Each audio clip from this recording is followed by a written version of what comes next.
મિત્રો મેં આજે ગેટ સેટ ગો ગુજરાતી ફિલ્મનું ટ્રેલર જોયું અને મને લાગતું હતું કે આ એક સામાન્ય સ્પોર્ટ ફિલ્મ હશે, પરંતુ ટ્રેલર પૂરું થયા પછી મારી પહેલી જ રિએક્શન હતી, ભાઈ આ તો માત્ર રેસ જીતવાની કોઈ સ્ટોરી નથી લાગતી. હું છું ચિરાગ અને તમે જોઈ રહ્યા છો રીલ બસ ચિરાગ ચેનલ, અને તમે હજુ સુધી આ ચેનલને સબસ્ક્રાઇબ ના કરી હોય તો જરૂરથી કરી લેજો. સૌથી પહેલા જે વસ્તુ મને સૌથી વધુ ગમી હોય એ છે ટ્રેલર પોતાની સ્ટોરી એક જ વારમાં ખુલ્લી નથી કરતી. શરૂઆતમાં જ એક જ ઇમોશનલ લેયર દેખાય છે, પછી કેરેક્ટર વચ્ચેના સંબંધો, ત્યારબાદ કોમ્પિટિશનનો એંગલ અને પછી ધીમે ધીમે ફિલ્મનું સ્કેલ મોટું થતું જાય છે.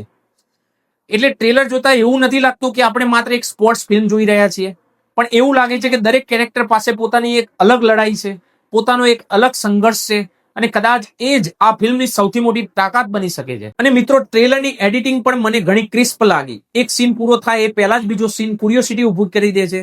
ખાસ કરીને ટ્રેનિંગ મોન્ટેજ, કોમ્પિટિશન મોમેન્ટ્સ અને ફાસ્ટ કટ શોટ્સ ટ્રેલરની પેસ ક્યાંય પણ ડાઉન થવા દેતી નથી અને આખા સમય દરમિયાન તમને સ્ક્રીન સાથે જોડીને રાખે છે.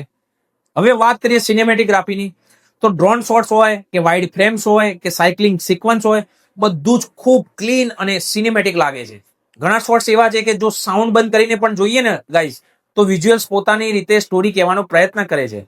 અને મારા મતે તો આ એક સારી ફિલ્મની આ સૌથી મોટી નિશાની હોય છે. હવે એક્ટિંગની વાત કરું તો દીપક તિજોરીનો સ્ક્રીન પ્રેઝન્સ ભલે ઓછો હોય, પરંતુ જ્યાં પણ દેખાય છે ને ત્યાં પોતાની અસર છોડી જાય છે.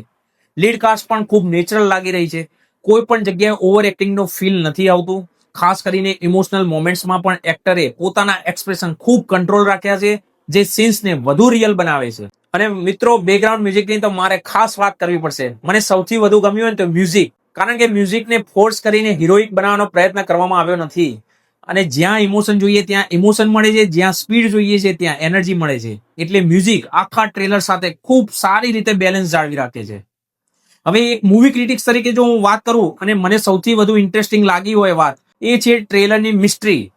મેકર્સે વિલન કોણ છે, ફાઇનલ ચેલેન્જ શું છે અને ક્લાઇમેક્સ કઈ દિશામાં જશે એ બધું જ ખૂબ સ્માર્ટ રીતે હાઇડ રાખ્યું છે. અને મારા મતે તો એક સારું ટ્રેલર એ જ કરે છે. બધું કહી દેતું નથી, પરંતુ ફિલ્મ જોવા માટે પૂરી ઉત્સુકતા જરૂર ઊભી કરે છે.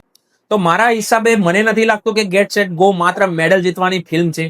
મારા મતે આ ફિલ્મમાં friendship, family emotion, self belief, personal sacrifice જેવા ઘણા સ્ટ્રોંગ ઇમોશનલ એલિમેન્ટ્સ પણ જોવા મળશે. જો સ્ક્રીન પ્લે આ ટ્રેલર જેટલું સ્ટ્રોંગ નીકળશે ને, તો આ ફિલ્મ ગુજરાતી સિનેમાને એક સરપ્રાઇઝ પેકેજ સાબિત થઈ શકે છે મિત્રો. પણ એક વાત હંમેશા યાદ રાખજો, સારું ટ્રેલર એટલે સારી ફિલ્મ જ હોવી જરૂરી નથી. ફાઇનલ વર્ડિક્ટ તો ફિલ્મ જોયા પછી જ આપી શકાય, પરંતુ માત્ર ટ્રેલર તરીકે વાત કરું ને ગાઈસ, તો આ ટ્રેલરે ફિલ્મ માટે સારો ઇન્ટરેસ્ટ ચોક્કસ વધાર્યો છે. અને મારા મતે એ જ કોઈ પણ ટ્રેલરની સૌથી મોટી જીત હોય છે. હવે તમે જણાવો, તમને ટ્રેલરનો કયો સીન સૌથી વધારે ગમ્યો? અને શું તમને લાગે છે ગેટ સેટ ગો ગુજરાતી સિનેમામાં કંઈક નવું અને યાદગાર આપી શકશે? તમારો અભિપ્રાય કોમેન્ટમાં જરૂર લખજો મિત્રો. જો આવી જ ઓનેસ્ટ ડિટેલ્ડ મૂવી રિવ્યુ જોવી ગમતી હોય તમને, તો રીલ બસ ચિરાગ ચેનલને સબસ્ક્રાઇબ કરવાનું ના ભૂલતા. મળીએ નેક્સ્ટ વિડીયોમાં. Bye guys.